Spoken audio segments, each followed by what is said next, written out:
Hey guys, how's it going? And welcome to this video of a Rickshaw Run Q&A. So I've asked the guys 4 questions and here they are. What was your favourite moment of the trip? For me, it's the start of the race because it's one of the most bizarre events that I've been involved with in my life. So we were in this kind of small compound with kind of 200 people from all around the world.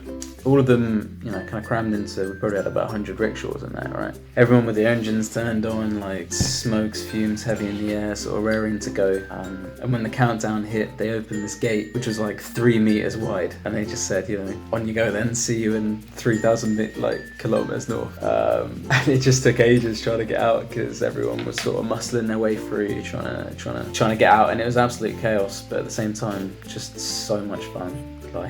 Just a great event to be involved in. And from there, it just got better.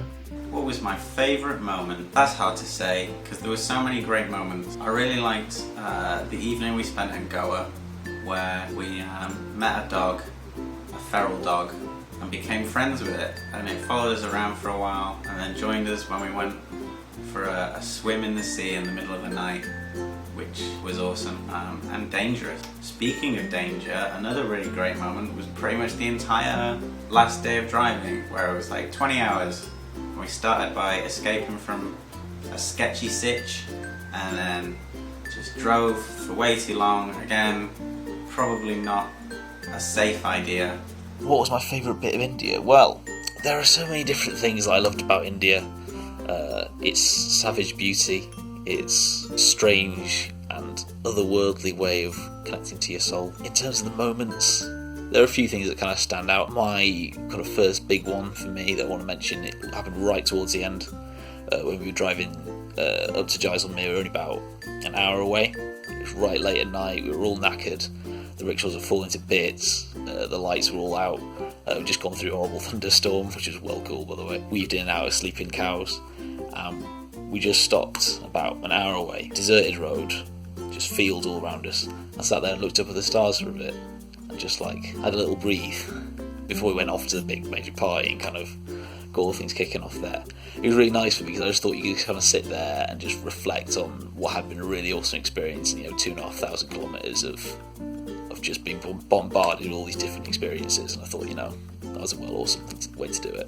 What was my favourite moment? It was the second day of the race. We'd spent most of it driving in first and second gear up a massive mountain to see some views of quite dense fog from the top of the mountain. The real excitement was on the way down, so bear in mind it's quite a narrow, steep mountain pass, and I wasn't in that particular rickshaw, but one of them scraped a car, a stationary car, that was allowing driver Yannick to pass. Now, it wasn't actually Yannick's fault. Now, what happens is obviously the driver is quite upset. Insurance isn't really a widespread thing in India, so we start deploying our British diplomacy and negotiating with him, and kind of diffusing the situation a little bit. But what happens next was particularly interesting. So a chap in quite a sporty car coming down the mountain quite hurriedly tries to drive past. Now in doing so, he bumps into the car that we had already hit. Now the owner of said car obviously gets even more angry than he already was. For some reason, the owner of the sporty car then gets out to shout at the guy's car that he just hit. Now the problem was, he was the driver, so in getting out of his car started rolling down the mountain and hit a lady on her moped. She was fine. He quickly jumps back in his car, slams on the handbrake. I think upon realising that he'd just done 2 not necessarily smart things, decides to make a quick getaway, and in doing so, drives one of his wheels off the side of the cliff, doing a nice little axle stall, and the car was kind of balancing on the side. We all help him get his car off, and it's all a happy ending. My favourite moment of the trip was just this day where we were just driving for 15 hours straight, but it was super sunny and we were just having time of our life. We were playing a bit of Mario Kart, a bit of Rickshaw Run tag, and it was just so good. And the best thing as well was we got to meet other rickshaw runners that were taking the same road as us. We met up, we chatted to them, which was amazing. What was your scariest moment of the trip? For me, it's Stick point, which I'm pretty sure was covered earlier in this video, so I'm not going to talk about it too much. I was pretty terrified when this guy tried kind of holding us up with this big heavy stick of his. It might sound a bit pathetic now, you know, just kind of a bloke with a stick, what's your problem, right? But in the moment it was pretty terrifying because we were in the middle of nowhere and you never know what he's got up his sleeve, let's say, or what mates he's got around. I was pretty terrified, but luckily it all sort of turned out alright, so it was fine in the end. This is actually probably also the scariest moment. Driving into that big old lightning storm. Didn't know whether we were going to be able to get through it.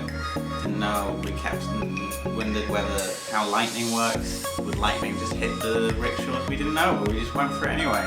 Then all the lights stopped working on one of the rickshaws. It was a very climactic and narratively satisfying way to end the travel portion of our experience. Yeah. Scariest bit happened for me in the first 15 minutes of driving a rickshaw. I managed to crash into our other rick, which was pretty bad, I would say. I mean, the nun didn't suffer permanently as a result of it, but for me that gave me the jitters for a little while. So it's going a bit, and then the big one which properly scared me was driving to Mahe, which is on the either second or third day, first night drive into a really major city. And Indians don't use dipped headlights, they just use full headlights, so going straight in your eyes, you can't see anything. You're driving relatively quickly so you don't crash into the other vehicles around you, and I was properly like so yeah, it was proper scary. And then, you know, afterwards we kind of took it easy, we kind of learned the limits of what a rickshaw can and cannot do, and that is one of the things that if you're fresh driving a rickshaw, don't do that. Don't drive at night if you don't know what's going on. What was my scariest moment? Staying in a 5-star hotel. That's a joke. Self-deprecating joke, because that was a bit precious, wasn't it? I think my scariest moment was when we were stuck in gangster bosses' money laundering hotel, trying to figure out a way to escape and messaging on WhatsApp because it was the only encrypted chat we had and we were on his Wi-Fi. So we were worried about him reading our messages. Which in hindsight is a little bit like when kids watch horror movies and roll themselves up. And at the time it was hilariously terrifying. And by that I mean it was genuinely terrifying. My scariest moment was when we arrived at the town of Nuwasa. I just remember it wasn't very clean. There was a lot of mud everywhere. The houses looked like they'd been broken into and stuff. And just remembering stopping there and then getting surrounded by 100 people just staring at you like this. Like no smiles or anything, not asking for selfies. And then what even made it even worse was that Alex came up to me and was like, yeah, we gotta leave because they said it's not safe. Yeah, that was pretty scary. What lessons have you learned on this trip? And the third question is just about what lessons we've learned from the trip. For me, I like to think that I learned a lot about the country. It was my first time sort of outside of the Western world. You know, I think it was quite an eye-opening trip for me, and I like to think I learned a lot of lessons about the lives that other people live in different parts of the world. So that was really cool. And on a less maybe serious note, I also learned if you're with Yannick and he's learning how to drive a new vehicle or something, don't join him for the first run or the second run. You know, I don't know what he's going to learn to drive in the future, whether it's like a plane, a helicopter, jet ski, whatever.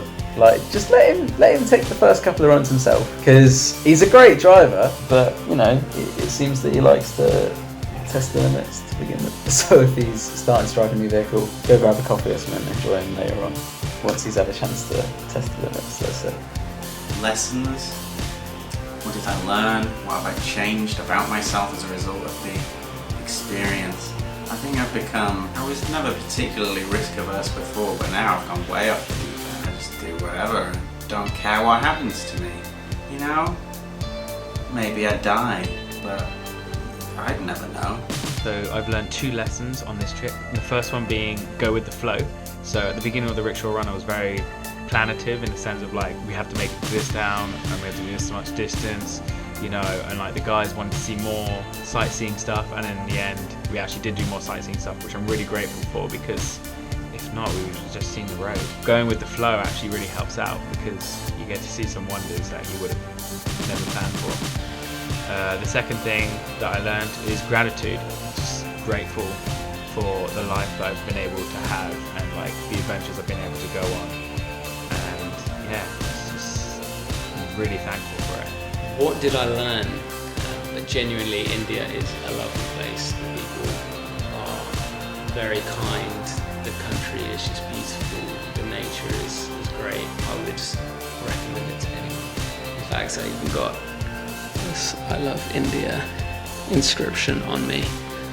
Have I changed? What have I learned? What I think the rickshaw run does, which is a really good thing, is you just kind of chance it and see what happens. And that's just a really great philosophy for a lot of things. And I think I would hope what it's done is changed me to somebody who just kind of goes, yeah, fuck it, let's go do stuff. And that's what India's really good for. It just kind of let you don't really know what you're doing, just try it, see what happens. That's what I hope happens with me anyway. I hope that's changed me in a good way.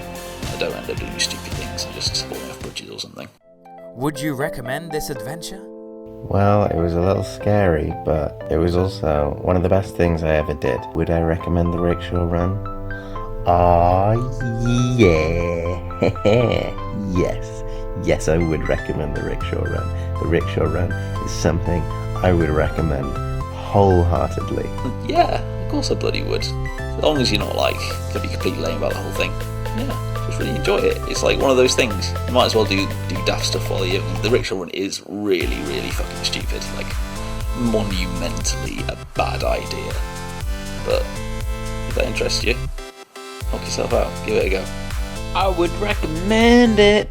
It was really fun. Are you asking me if I'd recommend the rickshaw run? Because if you are, the answer is yes. And I would have to say, absolutely, you have to do this if you can. It's such a good experience. It's for a really good cause, and it really brings out your best character. It really shows you who you are. So if you ever want an adventure like that, the rickshaw run's for you. Or if you just like driving a bit like Mario Kart in real life, it's good for you as well. Anyway, thanks for watching this Q&A video. I hope you've had fun, and I'll see you in the next one.